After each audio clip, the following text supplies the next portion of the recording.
A palavra de hoje está lá em 2 João. 2 João. Se você nunca leu um livro da Bíblia inteiro, hoje é o dia que nós vamos acabar com isso. Só tem um capítulo esse. Uma carta maravilhosa de um pastor preocupado com as suas ovelhas, preocupado em guardar a fé das suas ovelhas, preocupado com os lobos que haviam entrado na igreja. Então é um pastor preocupado com a fé, em preservar a fé dos seus liderados. Assim como Paulo combateu o bom combate da fé, e Paulo guardou a sua fé até o final, completou a carreira, João também sabia disso, preocupado, escreve essa carta aos seus liderados. Então vamos lá, 2 João, diz assim: o presbítero, a senhora eleita e aos seus filhos, a quem amo na verdade, e não apenas eu os amo, mas também todos os que conhecem a verdade, por causa da verdade que permanece em nós,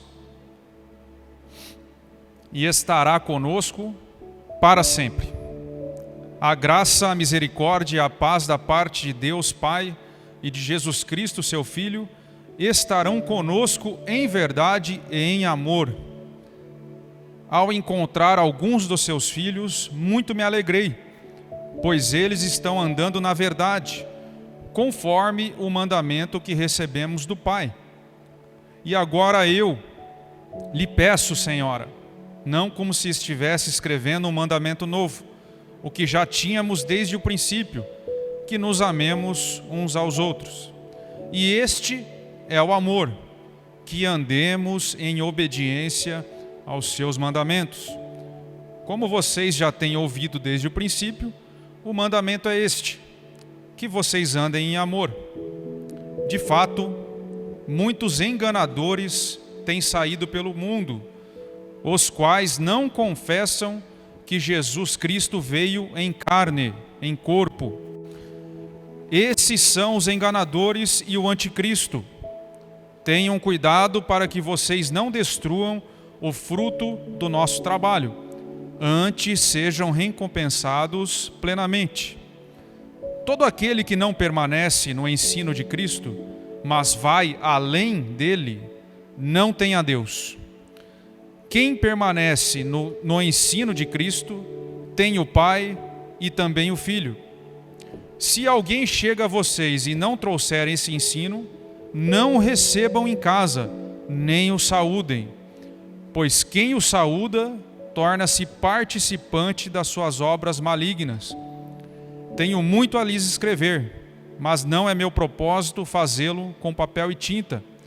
Em vez disso, espero visitá-los e falar com vocês face a face, para que a nossa alegria seja completa. Os filhos da sua irmã eleita lhes envia saudações. Amém. O tema da ministração de hoje é "Tá cheio de Al Capone". Aí você me pergunta, o que um título desse está fazendo no culto, né? O primeiro motivo é que o pastor não está aqui. Se ele tivesse, provavelmente não teria aprovado isso aqui. Brincadeira. Eu acho, né? Tomara que aprove.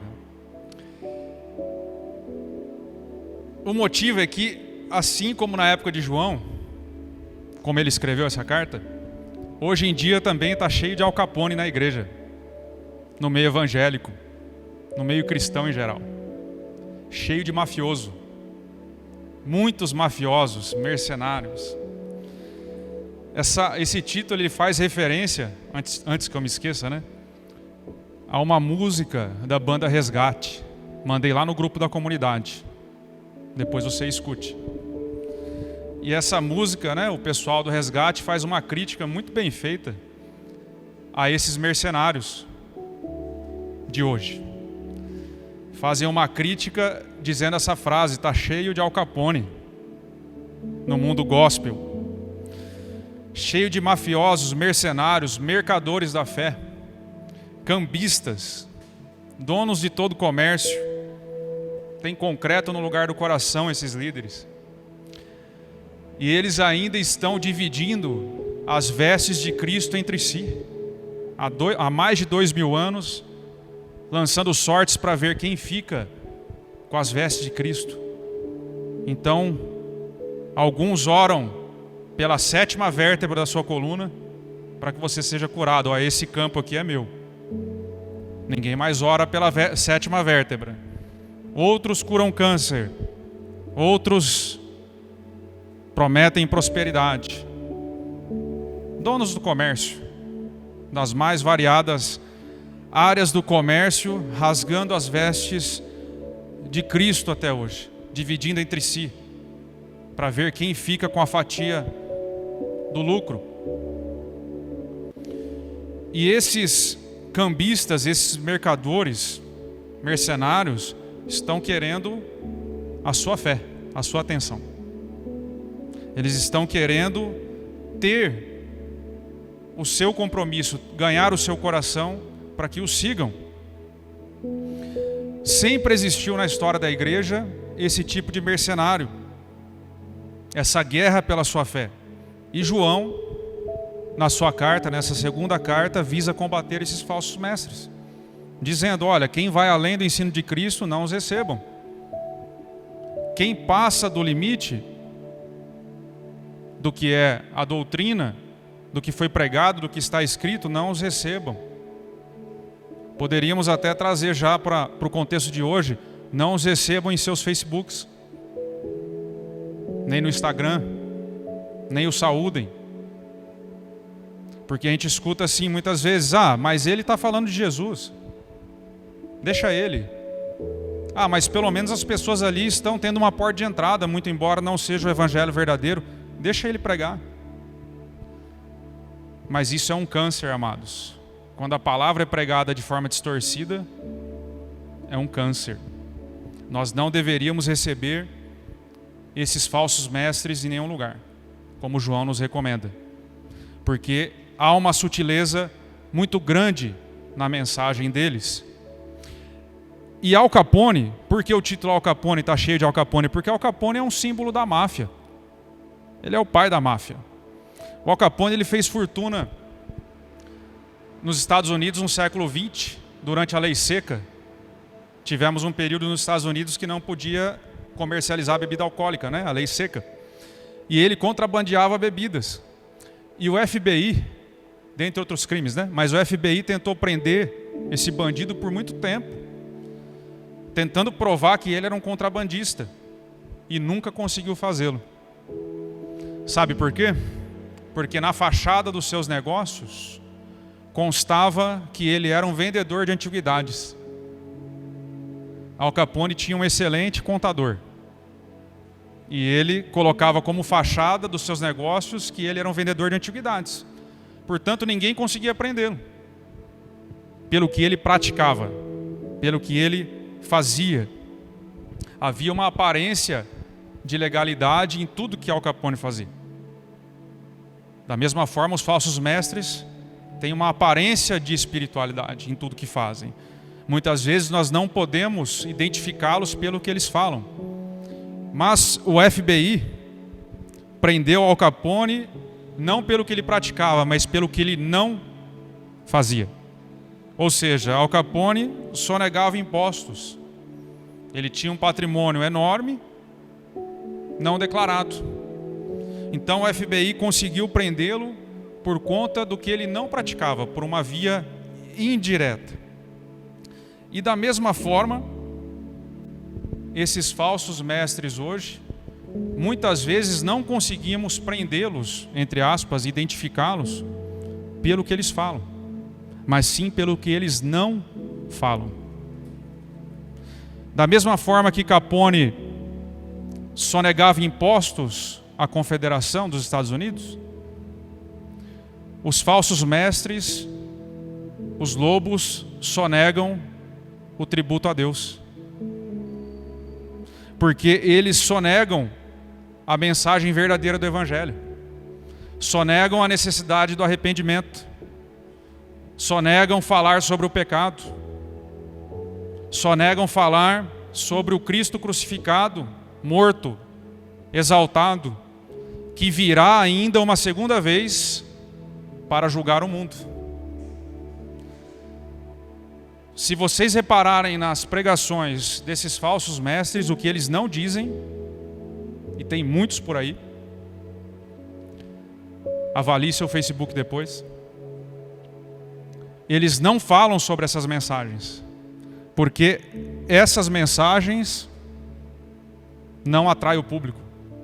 Essas mensagens, esse tipo de mensagem de arrependimento, de necessidade do arrependimento, do julgamento que vai vir ainda, não tem apelo, não atrai multidões, e eles são mercadores da fé. Portanto, precisamos ter cuidado com esses falsos mestres, porque a mensagem deles vem com uma boa aparência. Aparentemente estão falando sobre Jesus, aparentemente estão de fato pregando o Evangelho, mas são como um cavalo de Troia, um presente de grego, em que você coloca, ele entra em seu coração com uma aparência boa, mas na verdade tem a capacidade e o potencial de te corromper, de minar a sua fé, de destruir a sua fé. Como o apóstolo João estava preocupado com seus liderados, ao ponto de escrever uma carta ensinando os seus discípulos a combater, a preservar-se, a proteger a sua fé. Nós devemos guardar a fé como algo precioso. O apóstolo Paulo disse isso, que ele havia combatido o bom combate, completado a carreira e guardado a fé. No final da sua vida, Paulo escreve a sua segunda carta a Timóteo, dizendo: olha, eu guardei a fé. Ou seja, a fé é algo a ser preservado, é algo a ser cuidado por nós. Não pode ser algo deixado exposto. Nós não podemos deixar a nossa fé exposta, vulnerável a ataques. Nós temos que preservá-la, porque se nós perdermos a nossa fé, nós perdemos tudo. A fé é algo tão importante que sem fé é impossível agradar a Deus. A fé é tão importante que nós somos justificados por meio da fé. A fé é um instrumento que nos salva, escolhido por Deus para nos salvar. A fé é um dom de Deus, um presente de Deus, dado por Deus de uma vez por todas aos santos, para que nós sejamos salvos. Pela fé nós movemos montanhas, superamos dificuldades, fechamos a boca dos leões. Pela fé nós vivemos, nós suportamos o sofrimento por meio da fé. O cristão é o único capaz de suportar o sofrimento da forma adequada, porque há um sentido no nosso sofrimento. O mundo não pode fazê-lo, aquele que não crê não pode suportar da forma correta, mas nós podemos, pela fé. Pela fé nós enfrentamos a morte com muita convicção. Não sei quantos de vocês já teve a oportunidade de frequentar, de ter ido, melhor dizendo, a um velório, a um enterro de alguém que não crê, e depois você comparar com o enterro de alguém que crê. Muito diferente. No velório de quem não crê, você tem um choro bastante diferente daquele enterro daquele que crê, daqueles que creem. Porque no velório daqueles que creem há esperança, também há choro, também há tristeza, mas há esperança de que aquilo foi o último inimigo a ser vencido daquela pessoa. Agora ela está com Deus, eternamente, cumpriu o propósito, completou a carreira, guardou a fé, combateu o bom combate. Naqueles que não creem não há esperança, há dúvidas, há um choro de desespero, de desamparo. Então pela fé nós enfrentamos inclusive a morte, o último inimigo a ser vencido por nós, de uma forma convicta. Pela fé nós permanecemos em Cristo, estamos em Cristo. Portanto, a fé é algo que não pode ser deixado de lado. E o inimigo das nossas almas sabe bem disso. Desde o princípio, Satanás procurou destruir a fé e o autor da fé. Desde o Éden, em que a serpente planta dúvidas na cabeça de Eva e de Adão depois. E eles perdem tudo o que poderiam ter. No primeiro homicídio que acontece, Satanás estava lá, quando Caim mata Abel. Porque Satanás sabia que se ele acabasse com a mulher, a semente da mulher não viria. Porque Deus tinha prometido para ele algum tempo atrás, em Gênesis 3, da semente da mulher virá aquele que pisará a sua cabeça, e você morderá o seu calcanhar. Ou seja, Satanás sabe que Deus não mente. Então, Caim mata Abel, e Satanás pensa: matei o autor da fé, matei aquele que viria para salvar o seu povo. Deus, na sua soberania, levanta outro filho chamado Sete, de quem é a linhagem de Jesus. E tempos depois, o povo é escravizado no Egito por 430 anos, onde Satanás mais uma vez procura acabar com a fé do povo de Deus. Você imagine que o seu tataravô foi escravo, porque no Egito não era permitido que se praticasse o culto ao Senhor. Tanto é assim que Moisés requer de Faraó que o povo vá ao deserto para adorar a Deus, porque não era permitido. Os egípcios não permitiam o culto a não ser aos deuses egípcios. Então você teve 430 anos em que o povo de Deus não exerceu sua fé, não sabia mais nem quem era Deus. Satanás então minando a fé do povo, para que não pudessem colocar sua fé em Deus. Mas Deus envia Moisés para lembrar-se de que havia um Deus no céu, um Deus libertador, um Deus que não se esquece do seu povo, um Deus que deseja estar com o seu povo. E então Moisés retira esse povo da escravidão, coloca a fé no coração de novo do povo. Pela fé eles atravessam o Mar Vermelho, pela fé recebem as tábuas da lei, pela fé eles chegam até as portas de Canaã. E o que acontece às portas de Canaã? Perdem a fé novamente. Olham para as circunstâncias, para os inimigos que haviam na terra de Canaã, os filisteus, e perdem a fé. Apenas não perde a fé 2 homens, Josué e Calebe. E Deus dá um passeio por 40 anos no deserto com esse povo, tentando fazer algo, ministrar a fé ao coração desse povo. Retorna depois de 40 anos ao mesmo lugar. E eles, enfim, na liderança de Josué e Calebe, retomam a terra que Deus havia dado por meio da fé. As tribos são estabelecidas, as 12 tribos, no território conquistado.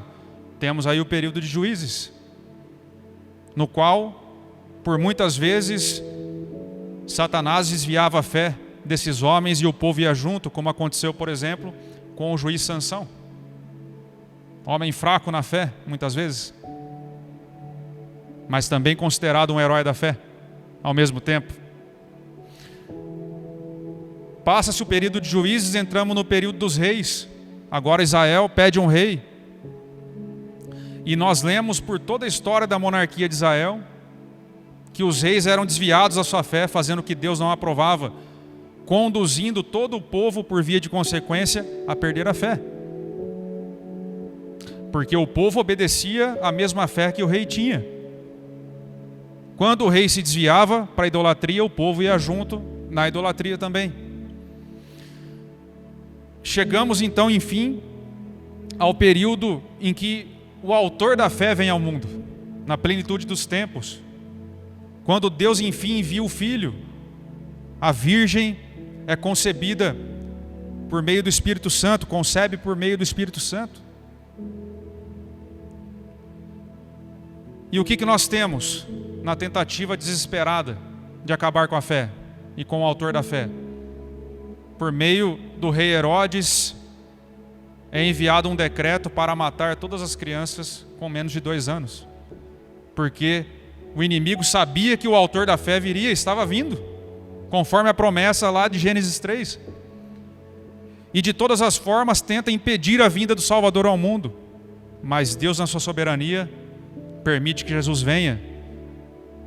E a segunda pessoa da Trindade encarna em Jesus, nasce, cresce, prega, é o Cristo. Nos salva, vive uma vida perfeita. E nós temos então a âncora da nossa fé, aonde depositar a nossa fé. Porque Ele viveu e morreu por nós. Portanto, o autor da fé e a nossa fé sempre foi um objeto de perseguição. Porque a fé, em última instância, é o veículo que nos leva até o sacrifício perfeito. A fé é um instrumento que Deus escolheu para nos salvar, para nos dar todas as coisas, ao sacrifício que permanece eternamente, que é suficiente, que está sobre nós, que nos mantém vivos e nos manterá vivos em todas as circunstâncias. Ainda que morramos, estaremos sempre vivos por conta do sacrifício perfeito. A morte de Cristo nos dá vida. É o justo pelos injustos. Ele foi semeado na terra para que nós pudéssemos nascer no céu. Cristo está conosco em todos os momentos. Portanto, a fé sempre foi perseguida. Tanto a fé como o seu autor e consumador da nossa fé, Jesus Cristo. Por isso a fé não é algo a ser desprezado, é algo a ser guardado por nós no mais íntimo do nosso coração. Judas, não Iscariotes, Judas que está na sua Bíblia, chegou a dizer que nós devemos batalhar pela fé que foi entregue aos santos, de uma vez por todas. Existe uma guerra pela sua fé. Existe uma guerra onde você deposita a sua fé. Se você depositar a sua fé num lugar errado, em uma doutrina errada, em alguém errado, a sua fé está perdida para sempre. Porque a fé é o instrumento, é o meio pelo qual nós chegamos a Deus. Portanto, a fé é algo preciosíssimo. Nós não podemos negligenciar o cuidado e a vigilância em torno da nossa fé. João conhecia bem essa situação, e enviou essa carta. Reparem aí no seu texto que ele começa dizendo: a senhora eleita, né? Do presbítero, que é ele, a senhora eleita. Senhora eleita, no caso, não é propriamente uma mulher. Muito embora não haja consenso nisso, mas a maioria e a mais coerente interpretação seria que se trata de uma igreja. É uma personificação da igreja. Assim como a igreja é chamada de noiva de Cristo, João chamou essa igreja que ele estava escrevendo de senhora eleita. Esse argumento ganha força no final, quando ele diz o seguinte: olha, os filhos da tua irmã eleita lhe enviam saudações. Então o que ele está querendo dizer? Olha, os irmãos daqui mandam saudações para os irmãos daí. Então, a senhora eleita, os seus irmãos, os filhos, né, da sua irmã eleita, dos seus irmãos te mandam também saudações. Portanto, quando você lê isso, é como se João estivesse escrevendo a igreja, e ele aponta os perigos da fé, para a fé dos seus discípulos na época em que ele viveu. Na época, no contexto de João, ele está escrevendo contra, você já deve ter ouvido, os gnósticos. Mais especificamente a linha dos docetistas, o docetismo, né? Uma linha do gnosticismo. O gnosticismo é uma heresia que tem várias vertentes, o docetismo era uma delas. Tá? O que é importante você saber disso? Que eles pregavam meias verdades, assim como qualquer heresia moderna. O que eles diziam? Que Jesus não tinha vindo em corpo, não era em carne que ele tinha vindo. Jesus, que era Deus, eles reconheciam Jesus como Deus. Olha aqui a sutileza. Eles não negavam que Jesus era Deus, mas eles diziam assim: Jesus não veio em carne, não veio em corpo físico. Então como que você explica o fato de Jesus ter comido, andado com todo mundo e tudo mais? Não, era como se fosse um espírito, um fantasma, um corpo espiritual apenas, mas não fisicamente. Jesus não teria vindo fisicamente, segundo eles. O que João escreve lá? Aquele que diz que Jesus não veio em carne é o anticristo, porque ele estava combatendo essa heresia. E o que estava por trás, qual era o interesse por trás dessa heresia?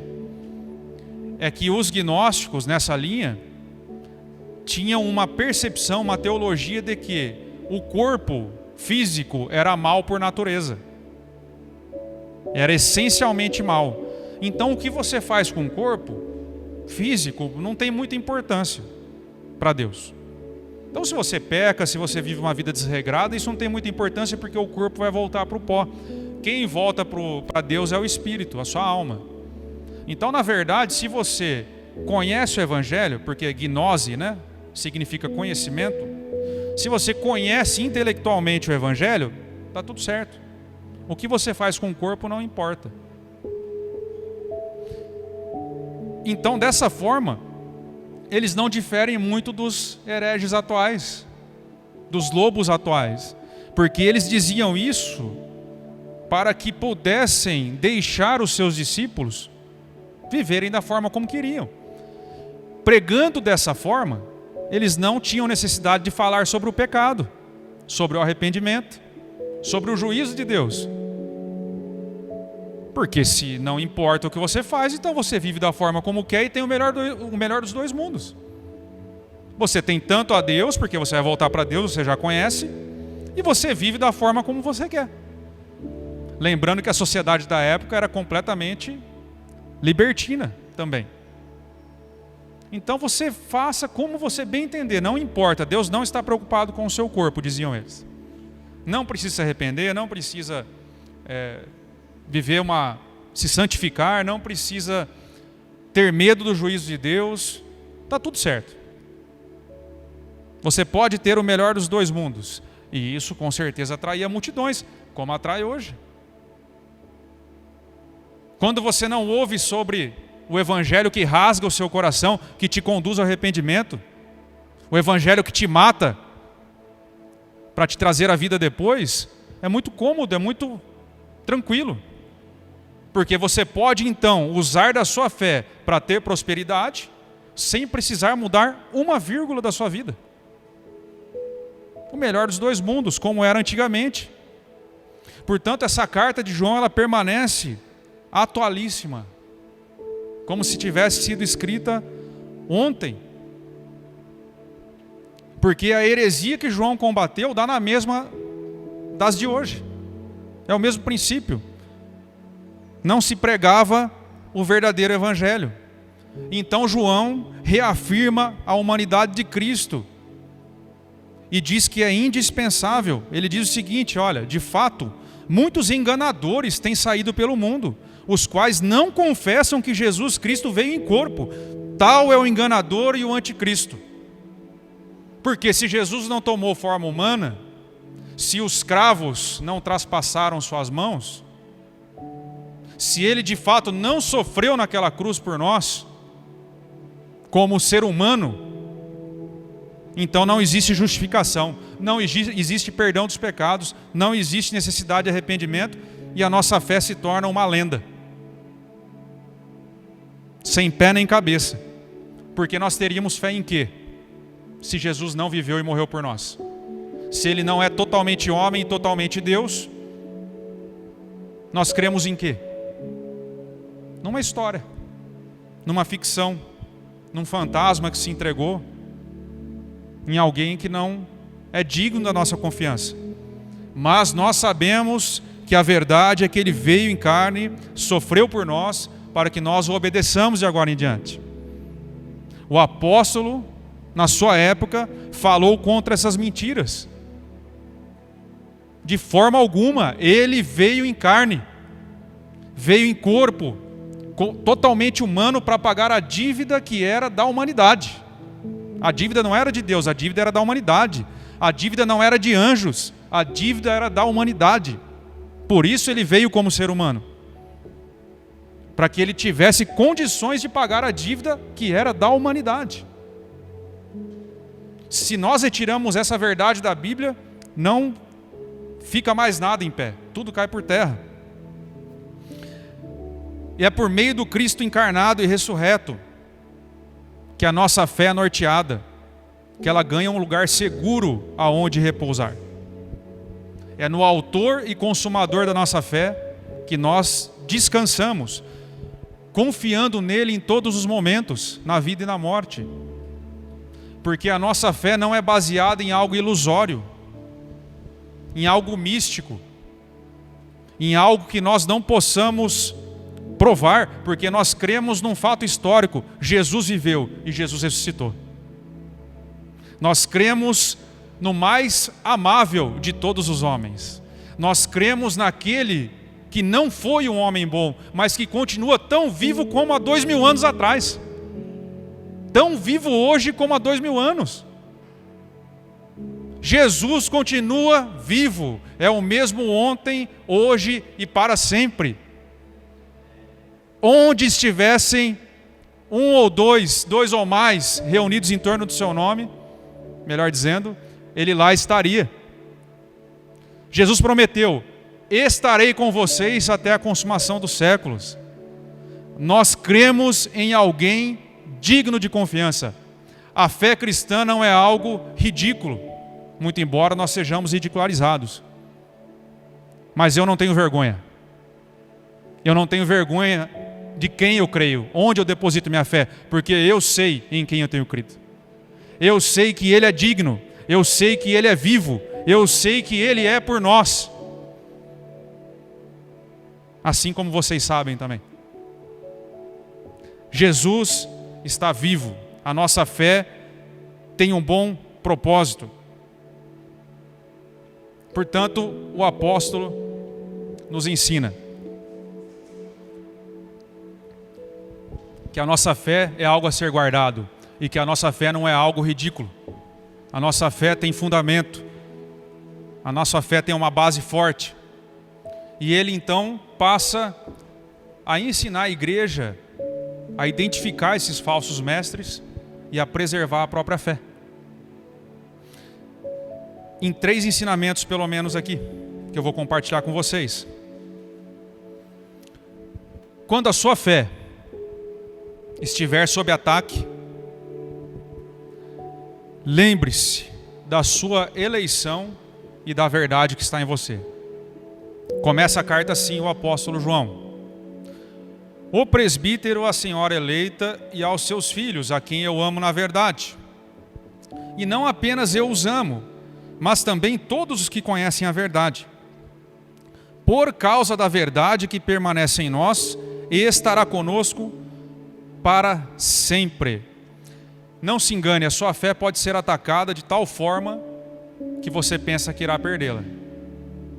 Eu por muitas vezes achei que fosse perder a fé. Por várias razões, momentos da vida. Graças a Deus, a fé é um presente de Deus. Não depende exclusivamente de nós. E todos nós podemos passar por circunstâncias que nos levam ao extremo, que a nossa fé é atacada de uma forma como nunca. Enfermidades, situações difíceis, perdas, enfim, são inúmeras situações que a vida pode nos impor. Existe uma guerra pela sua fé. Nunca se esqueça disso. Existe uma batalha pela sua fé. Sem fé, você perde tudo. Por isso, esse é o ponto a ser protegido sempre. E João começa ensinando seus discípulos como vencer essa batalha, dizendo o seguinte, relembrando-os na primeira linha da sua carta, no primeiro momento, que eles eram eleitos. Então ele diz, do presbítero à igreja eleita, a senhora eleita. uma vez que vocês são eleitos, escolhidos de Deus, Deus os amou primeiro. Deus é quem cuida de vocês, é quem guarda a fé de vocês. Por conta disso, vocês recebam o meu amor, né? O apóstolo dizendo, a quem eu amo, na verdade, ele dizendo. Não apenas aquela igreja, mas a todos nós também, ele coloca, os que creem. Já que vocês são eleitos, vocês recebem meu amor. E recebem meu amor também porque vocês estão na verdade, conhecem a verdade. E uma vez que vocês são eleitos, essa verdade permanecerá com vocês para sempre. Olha o que ele diz. Por causa da verdade que permanece em nós e estará conosco para sempre. Então João começa relembrando aquela igreja que estava sob o ataque dos gnósticos, dessa heresia. Hoje, a igreja, nós aqui e toda a igreja brasileira está debaixo do ataque da teologia coach. Teologia motivacional, que serve apenas para massagear o seu ego, para te fazer sentir bem apenas, que não te fala a verdade inteira. Estamos debaixo desse ataque. E João, a igreja que João escreve, estava debaixo de um ataque parecido. E ele diz, olha, lembre-se que vocês são eleitos. E uma vez são eleitos, a verdade permanece com vocês para sempre. Porque Deus quis assim.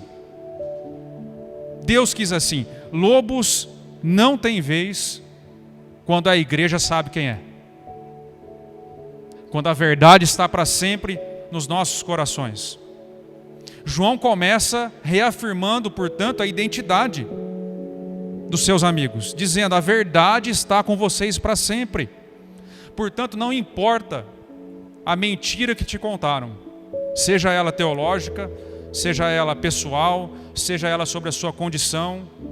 Olha, você não vai conseguir, você não é capaz, você não pode. Ou então, você não é salvo. Ou então, você não tem condições de desenvolver seu ministério. Não importa. Se você nasceu de novo, se você creu, se você se arrependeu, se você de fato é um eleito, lembre-se que a verdade estará com você para sempre. Se você é um eleito, Deus te alcançou de tal forma que Ele concluirá a boa obra que Ele começou. Porque dele é o querer, dele também é o efetuar. Tudo está nas mãos dele. Aos eleitos, a verdade permanece no coração. Jesus disse que aqueles que o Pai lhes deu, não serão arrancados da sua mão. Aqueles cujo nome foi escrito no livro da vida, não terá o seu nome apagado. Porque Deus já o alcançou. Deus já prometeu isso. Portanto, se você creu, se você, portanto, é um eleito, lembre-se disso nos momentos difíceis. A verdade, a palavra, a verdade que é Jesus Cristo, no final das contas, estará conosco para sempre. Nada pode nos tirar das mãos de Jesus, porque o sacrifício é perfeito. 2. Quando a sua fé estiver sob ataque, lembre-se do amor. João disse o seguinte: e este é o amor, que andemos em obediência aos seus mandamentos. Como vocês já têm ouvido desde o princípio, o mandamento é esse, que vocês andem em amor. Então João se alegrou porque ele viu os seus discípulos andando conforme o mandamento. E o mandamento é que andemos em amor. E o que é andar em amor? Significa obedecer. Portanto, amar é obedecer e obedecer é amar. Na visão bíblica, na visão do apóstolo. Não tem como você separar uma coisa da outra. Jesus disse, me ama aquele que me obedece. Portanto, na visão de João, que é o apóstolo do amor, que escreveu Deus é amor, na visão dele, o mandamento de fato é o amor. E o amor é a obediência. E a obediência é amor. São faces da mesma moeda. E o que fazem os mercadores da fé, os mercenários de hoje? Eles distorcem o amor de Deus a tal ponto que o amor de Deus se torna leviano, se torna barato, barateiam a graça. Eles tornam o amor de Deus tão inclusivo a tal ponto que os gnósticos fizeram. Ou seja, tanto faz o que você faça, porque Deus é amor. Então o amor de Deus é como se fosse um cheque em branco para que nós façamos o que bem entendamos na nossa vida. Ao passo que o amor bíblico requer uma posição nossa, requer obediência. Esses falsos mestres não falam, só negam o tributo a Deus, só negam o que é o verdadeiro amor de Deus, porque os seus consumidores, os consumidores da fé, nós temos os mercadores da fé e também temos os consumidores da fé, que é o público que compra, que são tão culpados quanto os vendedores.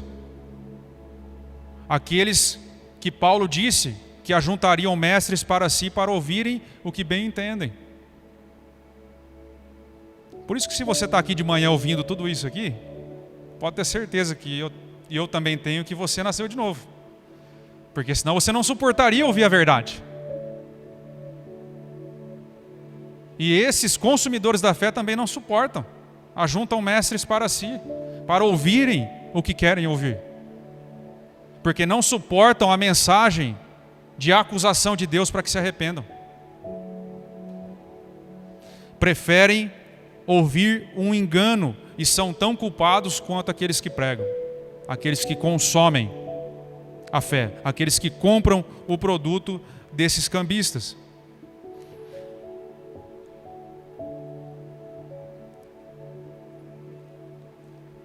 Eu ia dar o nome, mas eu não vou dar o nome. Eu queria tanto dar o nome deles, mas eu não vou dar o nome. Você vai avaliar o seu Facebook, reparar o que eles não dizem. Como eles dão apenas um lado da moeda. Para nós descobrirmos, prendermos esses mafiosos do Evangelho, nós temos que usar a mesma técnica que prendeu o pai dos mafiosos lá nos Estados Unidos. Eles vão ser pegos pelo que eles não dizem, pelo que eles sonegam. Pelo tanto que eles sonegam de tributo a Deus.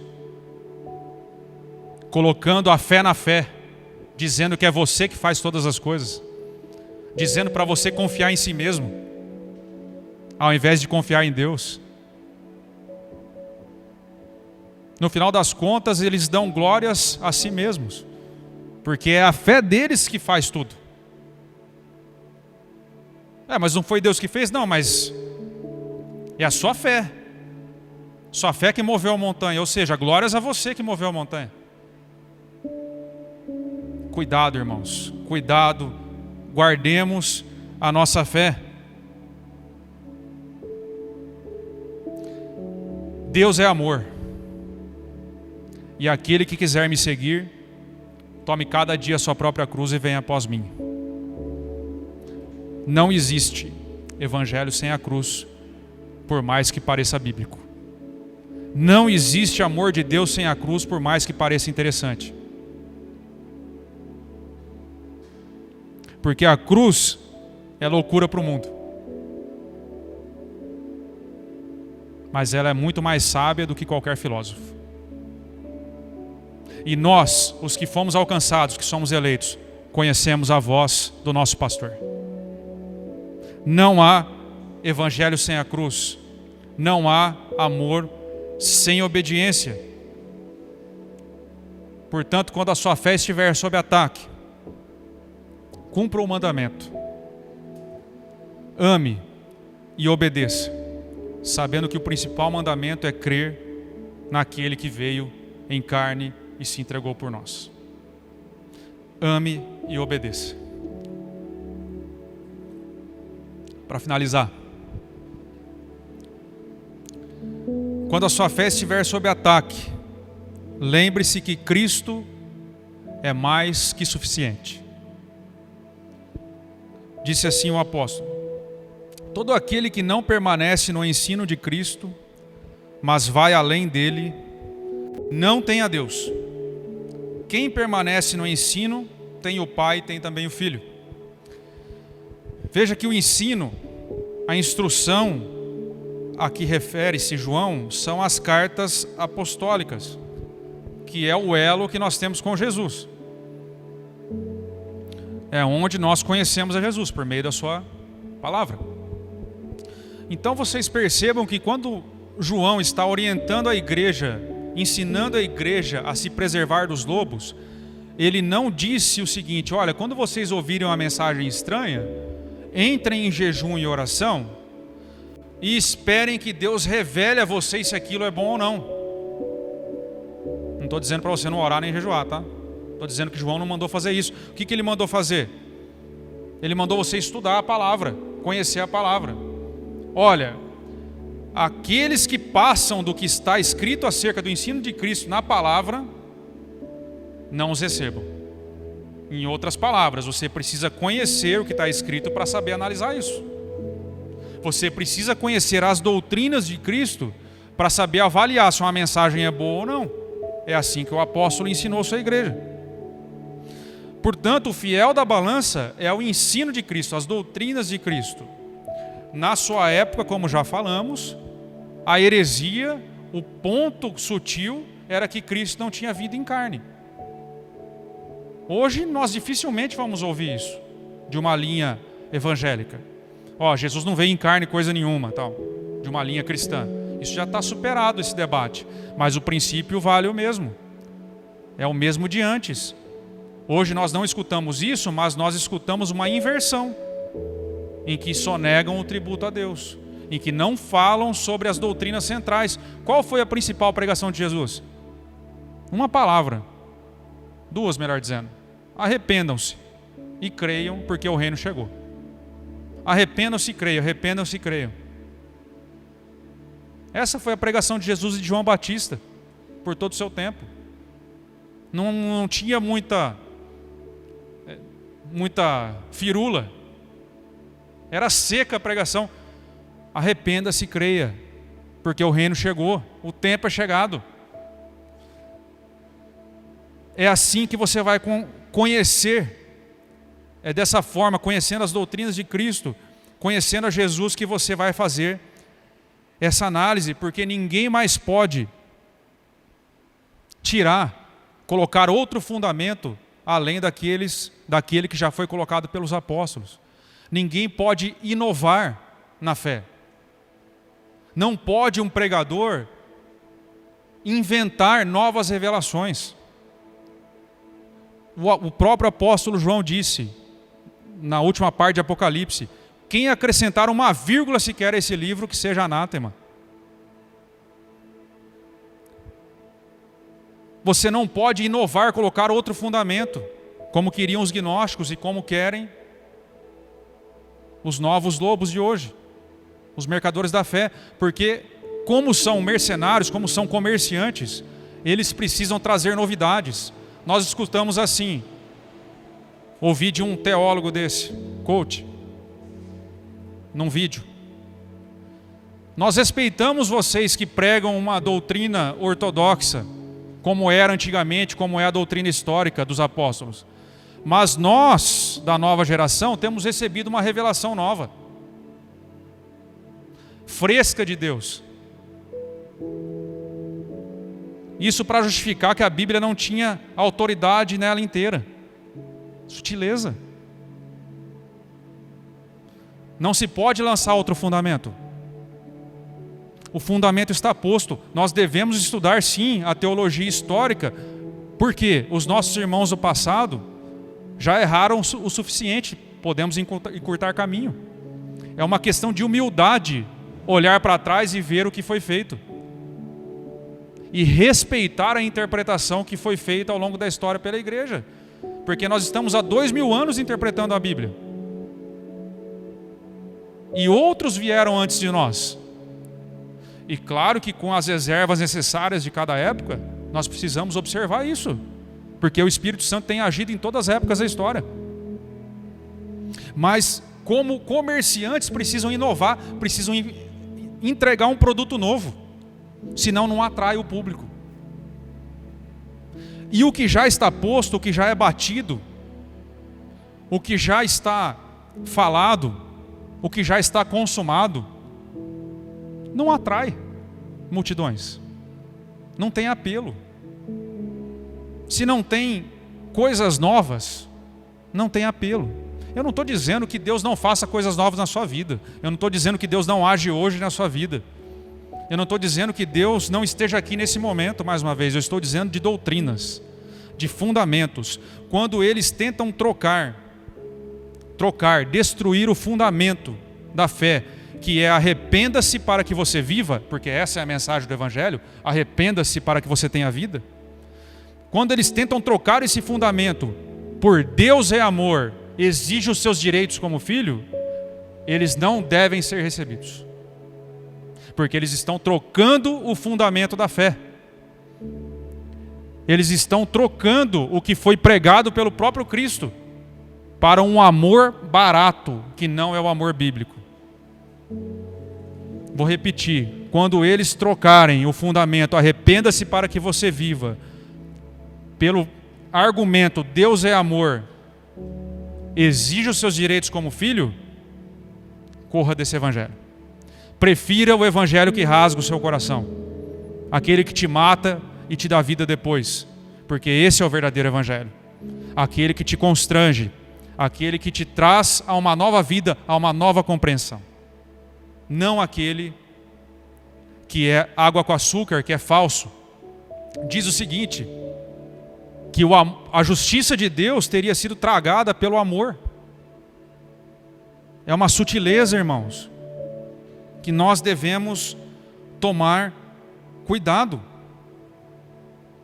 Mas se você tem a verdade, disse o apóstolo, aquele que tem a verdade, aquele que prega a verdade, tem tanto a Jesus, tem tanto o Filho quanto o Pai. Aqueles que não pregam isso, nós não devemos nem saudar. Então vamos acabar com isso, meus irmãos. Deixa ele está assim, pregando. Ele está falando de Jesus, né? Então deixa ele. O que o apóstolo nos ensina? Nem o saudeis, não o recebam, porque se vocês o receberem, vocês são cúmplices das más obras que praticam. Nós não temos que ser politicamente corretos em relação a isso. Se eles não pregam o evangelho, nós não vamos caminhar ao lado deles, nós não vamos compartilhar suas mensagens, nós não vamos recebê-los, nem em nossas casas, nem em nossas redes sociais. Aqueles que trocam o fundamento do arrependimento, da fé, pelos direitos de filho, devem ser tirados da nossa vida. Nós não devemos curti-los, promovê-los, porque é tudo que eles querem, porque são mercadores, porque são comerciantes, porque tem uma fatia do mercado que é usar da sua emoção. O que eles querem é trabalhar com a sua motivação para te ganhar, mas não pregar o verdadeiro evangelho. É claro que Deus nos motiva, irmãos, é claro que Deus nos leva a lugares que nós nunca imaginaríamos, mas o evangelho não é isso. Aquele que quer ganhar dinheiro e ter uma vida boa, estude, trabalhe duro. Aquele que quiser salvar-se, salvar a sua alma, arrependa-se e creia. É isso que fala o evangelho. Não podemos confundir as coisas. E o que está tendo hoje em dia é uma confusão, uma heresia sutil. Portanto, quando a sua fé estiver sob o ataque dos falsos mestres, lembre-se que aquele sacrifício na cruz é mais do que suficiente, que aquele sacrifício no corpo de Cristo permanece eternamente. Lembre-se dos 5 somente, dos 5 solas, somente as Escrituras. Somente Cristo e mais nada. Somente a graça de Deus, somente a fé e somente a Deus a glória. Glória a Deus, 1000 vezes glória a Deus. E somente a Deus, porque dele vem a salvação. Somente dele vem a salvação. E de mais ninguém. Glória a Deus.